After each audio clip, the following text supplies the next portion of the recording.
morning and welcome to the Foggy Dew. This is Colin. Well, gang, I have a mountain of notes here, so I'm going to go ahead and dive right into the show. And I guess the best place to start is I saw a quote over the weekend that really stood out to me. Now, a little bit of a backstory on why this thing jumped off the page to me. And I guess I'll go ahead and start talking about a guy named Plutarch. Now, Plutarch is a name you may or may not have ever heard of, but Plutarch was a Roman writer. And Plutarch wrote one time about Sparta, quote, "Another woman handed her son his shield and extorted him. Son, either with this or on it," end quote. Now that adage about Sparta mothers talking to their sons about their shields evolved over time. That quote from Plutarch was adapted later to say that Spartan mothers told their sons to bring home their shields or to be carried home dead on them. The point is, mom knows best. The point being, either win the battle, son, or die trying. To Spartan mothers, there was no alternative. You fight or you die. There's no retreat. There's no surrender. There's no parlay. Now, you might be sitting here going, why is this man talking about Plutarch and Sparta? Well, last week, it was kind of missed by the media and probably most everybody, but last week was actually the anniversary of the Alamo. And I kind of had to laugh watching that just as a observer of historical events and the dates that happened. But I think as a modern society, we forgot the Alamo. But the Alamo actually fell on March 6th back in 1836. Now, if you're not familiar with the backstory of the Alamo, General Santa Anna and Mexican troops had actually overwhelmed the Alamo on that date. There were about 200 defenders inside of the Alamo that were matched up against about 2,000 Mexican regulars. Now, the Alamo was significant for a variety of reasons, and I guess number one would be that when the Alamo fell, that actually rallied the cause and the Republic of Texas was formed. The Republic of Texas actually started that same year in 1836, shortly after the Alamo fell. Now, the Republic of Texas was actually annexed by the United States in 1845, so just 9 years later. The annexation of Texas by the United States led to the Mexican-American War, and that was in 1846. Why did that war occur? Well, it's because Mexico still considered Texas to be its territory. And I guess the Mexican army and the Mexican government found out differently when they decided to tangle with the U.S. Army. But I guess either which way you want to look at the Alamo and the Mexican-American War, all of it, the Alamo was very, very significant. The Alamo had a bunch of very well-known people inside of it. Most notably among the defenders were Davy Crockett and Jim Bowie. So kind of putting a bow on this whole thing, I saw a quote the other day about Jim Bowie. Now, this quote was about Jim Bowie's mother. So here's Jim Bowie's mother. She is told of her son's death. Her immediate response to learning out that her son died at the Alamo. Quote, "I'll wager no wounds were found in his back," end quote. I'll wager no wounds were found in his back. That is awesome. Mom knows best. Jim Bowie wasn't running. Jim Bowie wasn't retreating. Jim Bowie knew to move forward or die. Bring back your shield or be carried home on it. And it just stood out to me. I'd never heard that quote before. I just thought it was so interesting because history sure echoes, doesn't it? And it really doesn't repeat, but it sure rhymes. So anyway, I just thought it was a really interesting quote I wanted to share. And I guess good on you, Mrs. Bowie. That is an awesome quote. Your son was a total badass. So switching gears, I'll go ahead and kind of dive into the meat of the show. And I'll go ahead and start with a Trump Truth Social post. So here was Trump on Truth Social last week. Trump, quote, "Effective immediately, I have ordered the United States Development Finance Corporation, that is DFC, to provide at a very reasonable price political risk insurance and guarantees for the financial security of all maritime trade, especially energy, traveling through the Gulf. This will be available to all shipping lines. If necessary, the United States Navy will begin escorting tankers through the Strait of Hormuz as soon as possible. No matter what, the United States will ensure the free flow of energy to the world. The United States' economic and military might is the greatest on earth, more actions to come. Thank you for your attention to this matter. End quote. So, what does that mean to the layperson? Now, I talked about it on the last show. I think that was a Friday day show, but I talked last week about the Strait of Hormuz, and you've probably seen that a lot in the news lately. And just to recap, the Strait of Hormuz is a huge naval shipping artery. Now, kind of zoom the scope back. What was China's goal in Iran?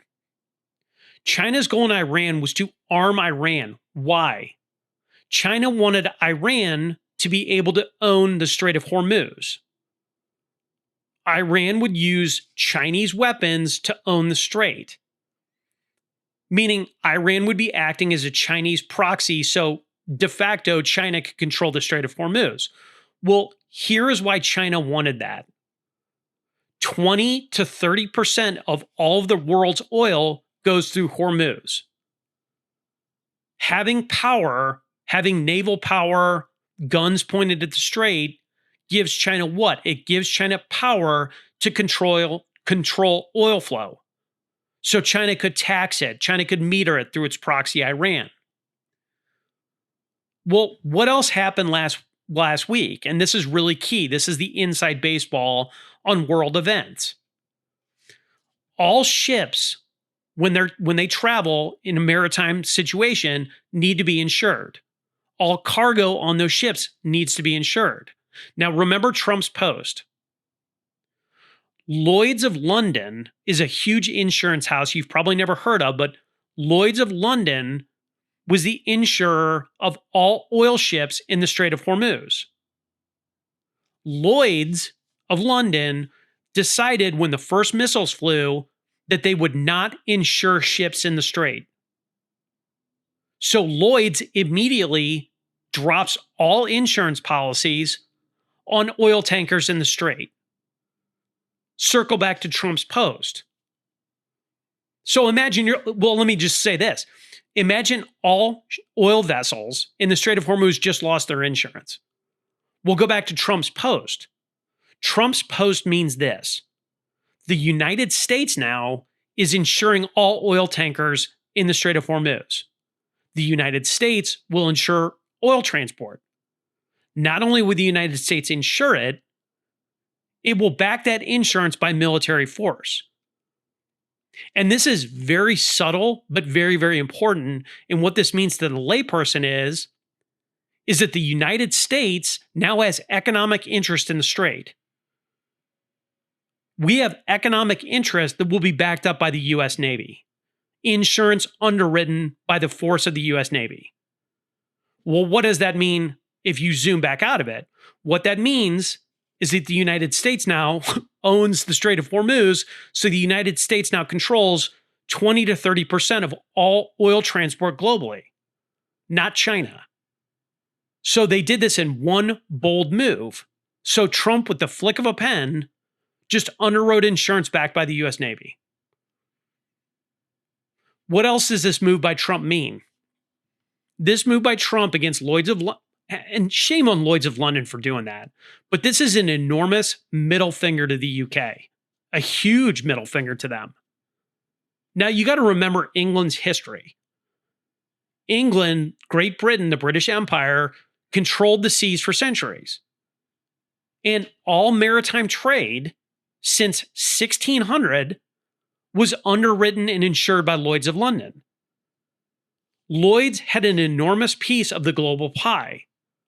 Why? Because it insured maritime trade. Products have to be put on a boat and shipped, and it has to be insured. Lloyd's had a cut of every deal, of every boat, every cargo. They're getting a cut of that. And I guess even worse news for the UK, Lloyd's of London is about 2% of England's GDP. So Lloyd's of London is 2% of UK's GDP.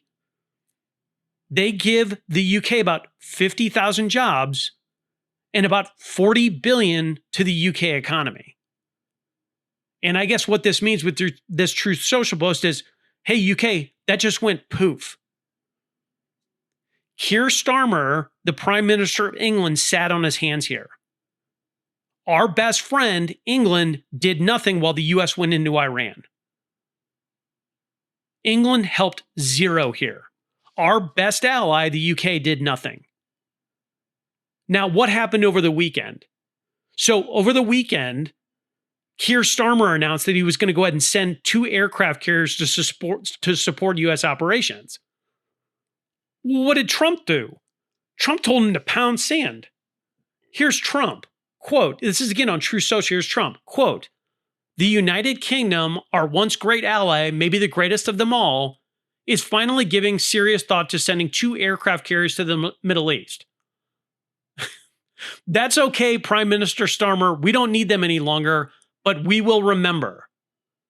We don't need people that join wars after they've already been won. President Donald J. Trump. So that's end quote. Brilliant. Absolutely brilliant by Trump. And I guess another quick point on the Strait of Hormuz. Remember, I just said that 20 to 30% of all global oil goes through it. I want to give you a little bit more inside baseball. Karg Island. Remember that name, Karg Island. Karg Island is in the Strait of Hormuz. Well, why does Karg Island matter? And why will you be hearing about it? Karg Island is an oil terminal. That Karg Island is an oil terminal in the Strait of Hormuz that handles about 90% of Iranian crude. That is the choke point. That is the key chess piece on the board. If the United States Navy can surround and capture Karg, that means that Iran is in really deep trouble. If Karg is captured, what that would mean is Iran cannot meet its own payroll. And it's almost like Venezuela. And it's so interesting, meaning Venezuela was captured. You put an oil embargo on it. You put the U.S. Navy outside of Venezuela to do what? To starve out Maduro. These guys have to pay their terror regimes. Maduro had to pay his cartel guys. It's the same as these radicals in Iran. But it's just so interesting watching Venezuela and then what they're doing here. Iran needs this island. But Trump is so brilliant. He targets the one source of regime failure. He doesn't need to send boots, well, he might, but he doesn't need to send boots on the ground in like this like Napoleonic conflict. What Trump does is he targets the one source of regime failure.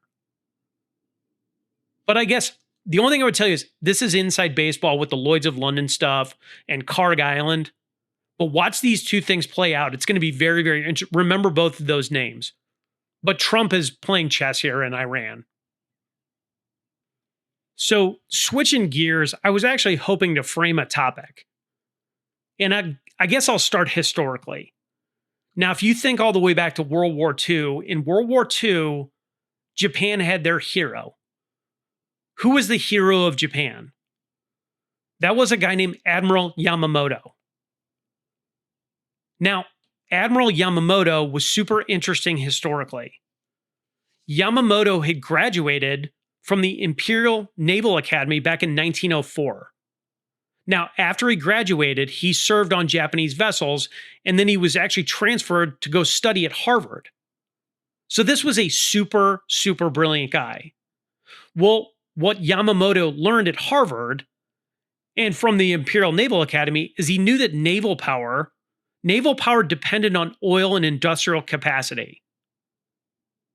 Well, knowing that naval power relied on oil and industrial capacity, Yamamoto knew this. He knew that Japan could not beat the US in a Napoleonic mano-a-mano battle. This is the best guy the Japanese have. And this man knew that they could not win. Well, Yamamoto knew he couldn't win, but he had a job to do. He was in charge of all of Japanese Navy. So Yamamoto was actually the guy that planned and led the attack on Pearl Harbor. Now, after the attack at Pearl Harbor, Yamamoto had a famous quote. Yamamoto's famous quote was, quote, "I fear all we have done is awaken a sleeping giant and fill him with a terrible resolve," end quote. Well, what does that mean? Yamamoto knew that the US would wake up. Why? The US had been punched in the face. And Yamamoto was correct. So the US gets punched in the face at Pearl Harbor, and the US wakes up. Recruitment swells. Industry boomed. Well, the US woke up. Why? Because it was under direct attack. The US woke up and it used its industrial might and won World War II.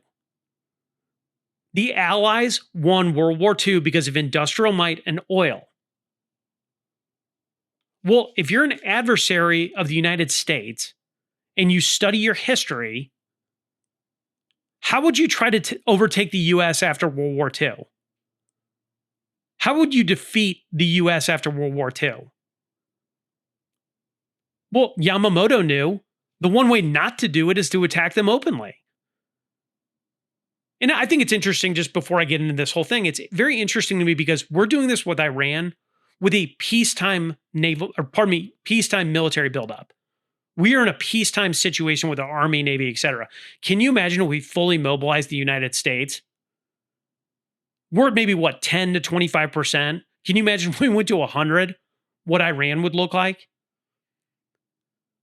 But I guess moving back to Yamamoto, you do not attack the United States openly. If you attack the US openly with bombs, war, battle, or missiles, what's going to happen?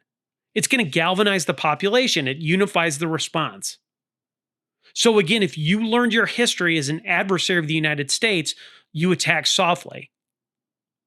You attack softly, and that's exactly what China has done for the last 30 years. China has been attacking the United States for years. And they're attacking us now with bombs, now with bullets, but a slow and deliberate attack all the same. What do you attack? You attack soft centers, things like education. China has embedded itself in our higher education. All of this crazy stuff coming out of Yale, Princeton, Harvard. What does it do in higher education? China introduces, funds, concepts that are embraced that ultimately prove fatal to the US. So here's China funding stuff in higher education that's detrimental to US long-term interests, things like environmentalism. You're not going to find anybody that doesn't want a cleaner environment. Nobody, right or left, right? But what it did is China funded things about green energy, reducing reliance on oil, reducing manufacturing. You don't want all these terrible carbon footprints, right? Well, if you reduce manufacturing, you reduce the capacity of the United States to produce products. What else did they do? EVs. China was behind pushing this whole EV insanity. China makes cheap electric vehicles. Well, even if you pivot off of higher education, what else did it attack? It attacked US culture. Think about these things that came out of higher education that were embedded into lower education. Critical race theory. You turn Americans against each other, black versus white. This whole trans movement, gay rights. It introduces the concept of open borders, reducing police. You destroy lower education. It's the same thing. You teach teachers at these higher education places. It's we need this board of education with all these Harvard educated people on it.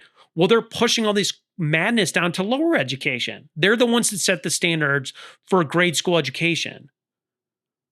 Well, what else do you do? Remove prayer, remove God, remove patriotism.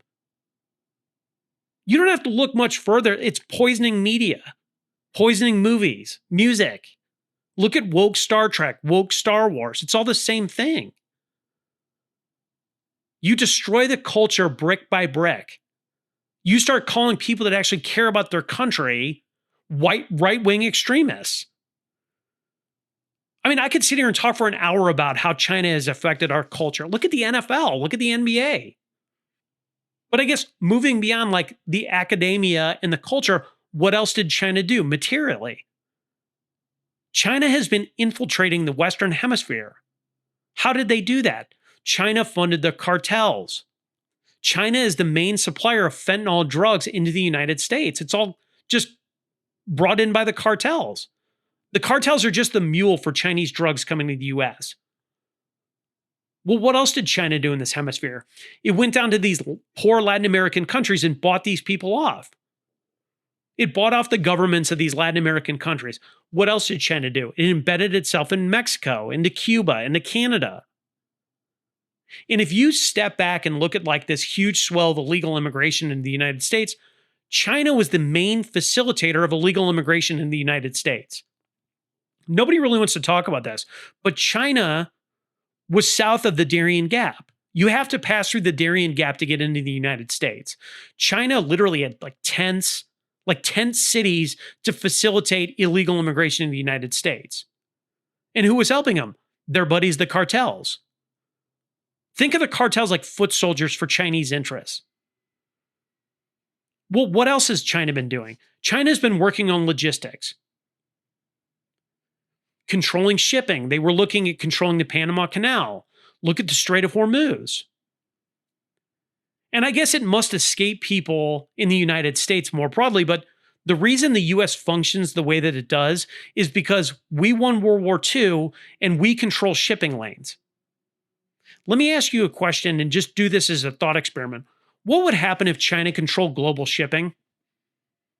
What would happen if China owned the Panama Canal? What would happen if China owned the Strait of Hormuz?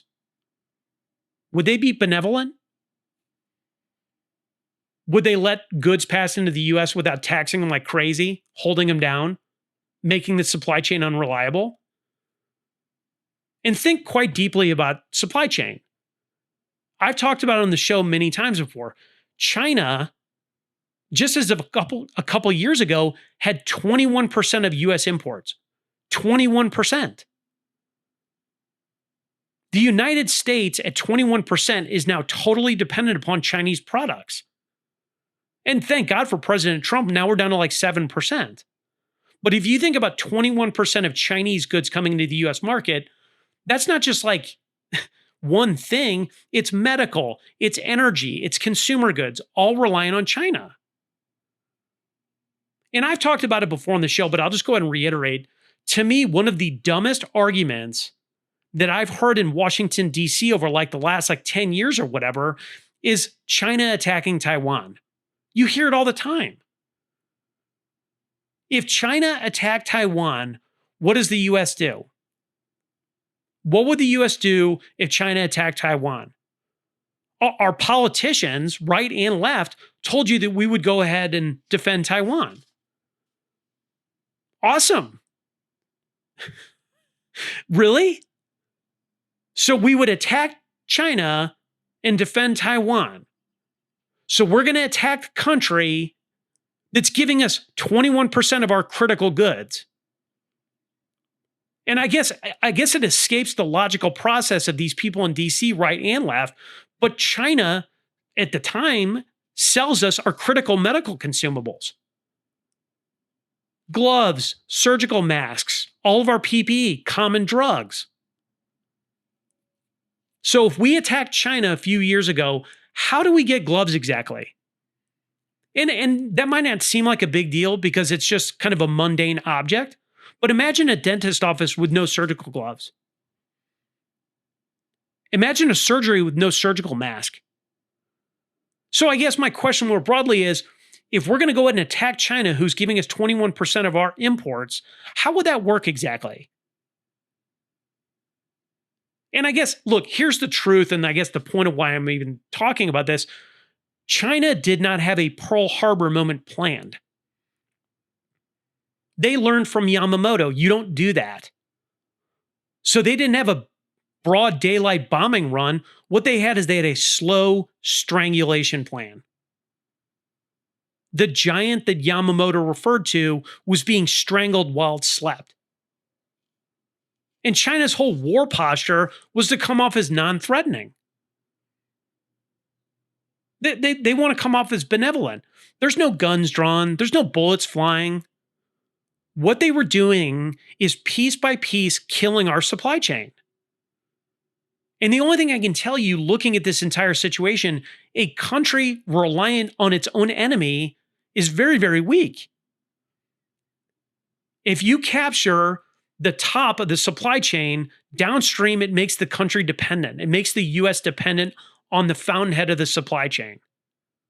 China has been attacking us for decades. They played the long game. But Trump saw this. He saw the big game, the big chessboard. And this whole commentary, this is why Iran, we are in an economic war. We are in an economic war, a war of oil, supply chains, global shipping lanes. This whole situation has to be correct. We have got to put China back in a corner. If China was able to gain access and control all these things, we're in a bad spot. But Donald Trump made the calculation correctly to go ahead and do this now, while we're still on top. And quite frankly, I've talked about it before. I guess I talked about it last week. We are about 6 to 8 months away from China being totally put in a corner. China is losing cards fast.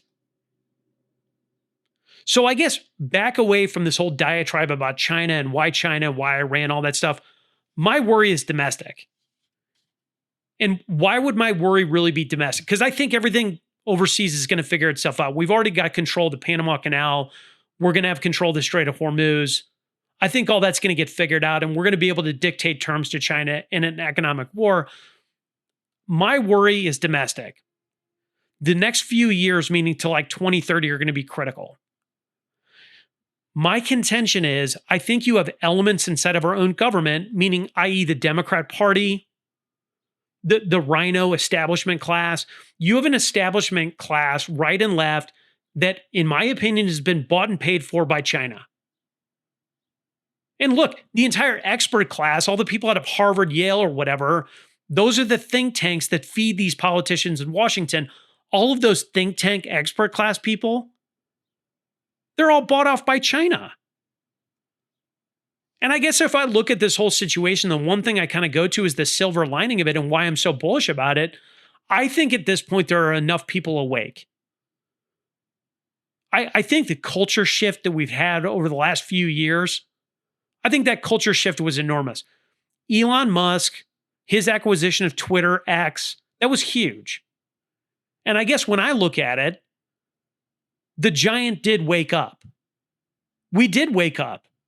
Because if we'd been asleep, Kamala Harris might have been elected. But I guess in my viewpoint, the giant that was sleeping woke up just in time. And because look, a Kamala win would have killed us. It would have been irrevocable at that point. And I guess I'm going to go ahead and give you another thought experiment. I was texting friends about this over the weekend. I'm going to give you a thought experiment in this whole frame. If I'm contending that China has attacked us for decades, let me ask you a question. What exactly was COVID? We're in a war with China, right? And I guess my question is, were we hit with a biologic? It came from a lab, right? So if it was from a lab, you've got kind of a binary deal there, right? It's either intentional or unintentional. And so again, binary situation, to me, if it was unintentionally released from a lab, then China made a huge error, and China doesn't make mistakes. And why is it? If COVID was unintentionally released from a lab, then they made a mistake because COVID exposed this entire supply chain problem. You remember all this? We couldn't even get toilet paper, remember? So China would have made a mistake if it was unintentional. And how it got out of a level 4 containment facility is another question for another day. But all of this leads me to believe that COVID was intentional. China's smart. China plays the long game. China saw the vulnerability in our system. They saw all of our pandemic response plans. That's the problem with an open society. They saw our prepared pandemic responses. Do you think the Chinese military can't game plan U.S. domestic responses? And let's be honest, they fund the expert class that wrote the pandemic preparedness articles. That they paid for the guys that wrote the plans. But I'll go ahead and put a bow on this. If I were you, I would think long and hard about China and COVID. But trust me, all of this, why I ran all this, is about China. So obviously, I'll be talking a lot more about this, but I would just urge you to think about China and what they've been doing to us for the last 30 years or whatever, and then think long and hard about COVID and China. But trust me, I'll be following all of it. And so I guess I'll do a switch in gears, but really this is a parallel topic. Now, I think it kind of flew under the radar with the whole Iran thing, but last week, the U.S. military, along with Ecuadorian special forces, hit narco-terrorists in Ecuador. They had 2 different strikes. Well, what does that mean? It means that the U.S. is now bombing cartels in our hemisphere. The U.S. is bombing cartels that, again, work with China. So I guess other than the great news of like, now we have dead cartel members, there was even better news over the weekend. On Saturday, President Trump formed a new alliance. What is that new alliance? That new alliance is called the Shield of the Americas. What is the Shield of the Americas? What it is a declaration. This declaration formally announces the development of America's Counter Cartel Coalition. This America's Counter Cartel Coalition was created by Pete Hegseth in the Department of War. So who's involved in this? So this is the United States and 17 members. All other 17 members are Latin American countries. And I'll just go through some of these real quick. Argentina, Belize, Bahamas, Bolivia, Ecuador, Costa Rica, El Salvador, Dominican, Guatemala, Honduras, Paraguay, Jamaica, Peru, Panama. This is incredible. Here's Donald Trump. This is a true social post. Trump, quote, "Just as we formed a coalition to eradicate ISIS in the Middle East, we must now do the same thing to eradicate the cartels at home," end quote. This guy never stops, man. He never stops. This is another piece of the Monroe Doctrine in this hemisphere. It's another piece of the Monroe Doctrine that just snapped into place in this hemisphere. So what is the mission here with the U.S. and these 17 partner countries? The mission is to eradicate the cartels in this hemisphere. Not only to eradicate the cartels, but identify the cartels' enablers. Read in between the lines. That means China. Now, the short name on this thing is A3C. So it's America's Counter Cartel Coalition. But I guess the takeaway here is Donald Trump is actively going to destroy the cartels. And he's already started. If you look at the chessboard of what's going on with the cartels just in the last, few months here. Trump started at the top. What was the key chess piece in the cartel's behavior in this hemisphere? Maduro and Venezuela. Maduro was a huge chess piece here. Huge cartel transport point for all of Latin America and in this hemisphere. Taking Maduro over and bringing Venezuela to heel, what does that do? That interrupts drug transport. What happened beyond Maduro and Venezuela? Next up for the Trump administration was El Mencho in Mexico. El Mencho is a dagger in the Mexican cartels.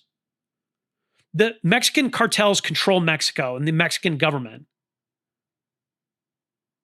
He's taken 2 huge chess pieces of a cartel activity in this hemisphere off the board. And again, I want you to think about this because it's a parallel topic. Who's supplying the cartels? China. So again, this interrupts China in this hemisphere. China now losing Venezuela, losing El Mencho, they're going to have a real hard time resupplying the cartels. Well, once you start taking chess pieces of the cartels off the board, then what you do is to start attacking the cartels' logistics. You attack their boats, their subs. And again, designating the cartels as terrorists opens up a different book. It turns the U.S. military loose. The designation of these guys as terrorists changes the whole game. Turn the U.S. military loose. Turn U.S. special forces loose. Well, the US military and the US Special Forces, what can they do? They can break up the cartel's logistics. They can break up the transport routes. The military and the special forces can purge them. They can starve them out. And even better news in this whole situation regarding China is China won't be able to use Cuba either here pretty soon.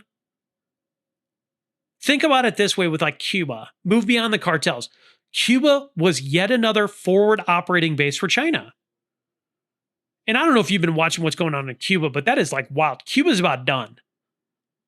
They've got a complete embargo around Cuba right now. And the lights just went out a few days ago. And all I know about that is Cuba's going to fall soon, and Trump and the Trump administration were talking about it late last week. But I guess broadly, when you look at the scope of all this stuff with the cartels, the formation of this new alliance, Cuba, the Monroe Doctrine rules this hemisphere. These guys literally put out the Monroe Doctrine, I think it was like around Thanksgiving, and look at where we're at today. But again, I guess you look at all these things, the cartel, Cuba, all this stuff, what does it really do? Who does it really affect? China. It shuts off China, and that's what matters. That's the chessboard. But again, I'm so impressed with Donald Trump. This guy, I don't know when this guy sleeps. How did they think all this stuff up? I mean, it's just like, it's unbelievable how surgical and how brilliant and like constructive this is. Anyway, I thought it was so great to see that alliance announced. There's so much going on right now. I love what he's doing in this hemisphere, but I'll be following it. So switching gears, I did have a domestic topic that's kind of tied into all this, and it really has to deal with oil.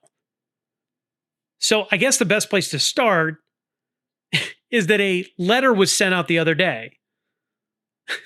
A little love note, how sweet. But what was this letter? So Chevron sent a letter to Governor Gavin Newsom of California. And if you don't know, Chevron is the massive oil and gas company. Now, you might be curious about the contents of the letter that Chevron sent to old Gavin Newsom. Well, Chevron just warned Gavin Newsom. What did they warn Gavin Newsom about? Chevron warned Gavin Newsom about, quote, economic collapse. Chevron just warned the governor of California about, quote, sky-high gas prices. So, economic collapse, sky-high gas prices, that's probably not a letter you want to get. But Chevron is telling Newsom that the result of these two issues are going to be crippling job losses in the state of California. And it's so interesting to me, like, do you think Chevron doesn't know what it's talking about? You think they're like trying to leverage this guy?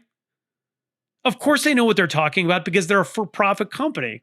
But Chevron is claiming that California law will, quote, cripple the survivability of California-based refineries, end quote. I love this letter. I read the whole thing. Chevron kept pummeling Gavin Newsom. What Chevron did is it is, again, warning that if refineries leave California, that there will be a ripple effect. So the refineries pull out of California, the ripple effect would be on transport, aviation, citizen fuel costs would explode. And the thing to remember about Chevron threatening to pull out of the state of California, Chevron is a huge part of the California tax base. It's kind of like Mark Zuckerberg or Steven Spielberg. You might be curious how much money Chevron gives to California. Chevron gives $45 billion in tax revenue to the state of California. $45 billion in taxes to the state of California. That is a spicy meatball to lose. So you might be asking yourself, why is Chevron sending these little love letters to our boy Gavin Newsom? Has Chevron fallen under Hitler's spell? Has Chevron bent the knee to Trump? And I guess that's certainly a possibility. But I guess it's probably more possible that they know how to add. California has an extremist legislature. It is supermajority Democrat. And who's on it? It's the experts. It's the expert class on the legislature of California. Well, the state of California a couple years ago, had imposed a cap and invest law.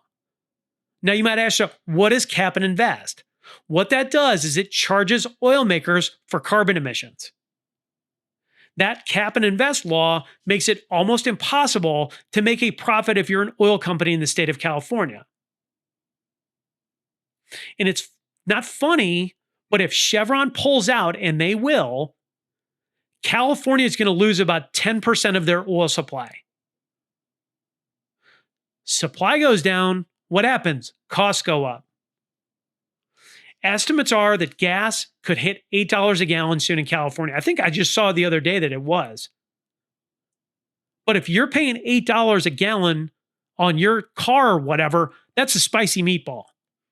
That's a spicy meatball for the consumer, that the consumer's being affected by the people that are worried about affordability in the California legislature. And I just love this whole story because this expert class lives in a fantasy world. They live in a fantasy world where oil isn't needed. I can't run my truck as a business owner on rainbows and electricity. These people assumed EV adoption. They assumed electric vehicles would take over. People would just start adopting electric vehicles. So they want people to adopt electric vehicles without any infrastructure to support it. They assumed EV adoption. They layered oil regulation. They closed refineries.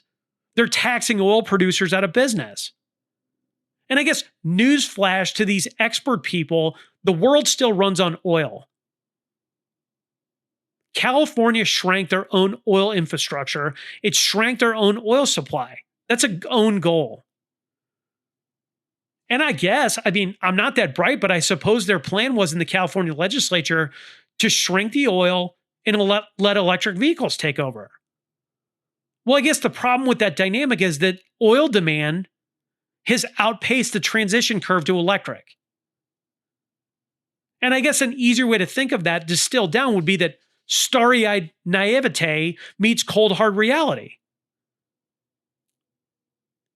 Now, my favorite part about all this stuff, with the cap and invest stuff, these cap and invest laws are in full force until 2040. It gets worse. California has a mandate for electric vehicles by 2035. So they're still going to accelerate this move towards electric. And I guess, what does all this really mean? What it means is that Chevron is going to leave. And the minute Chevron leaves, gas is going to explode in California. Businesses that are going to be there are going to get smoked with energy costs. And I guess at this point, based on the laws on the books, it's totally unavoidable. But if you're sitting here wondering, is there a way out for California? Yes, there is. There's only one way out. There's one way out, and it would be Gavin Newsom looking at himself in the mirror and realizing he's a total failure and removing these laws somehow.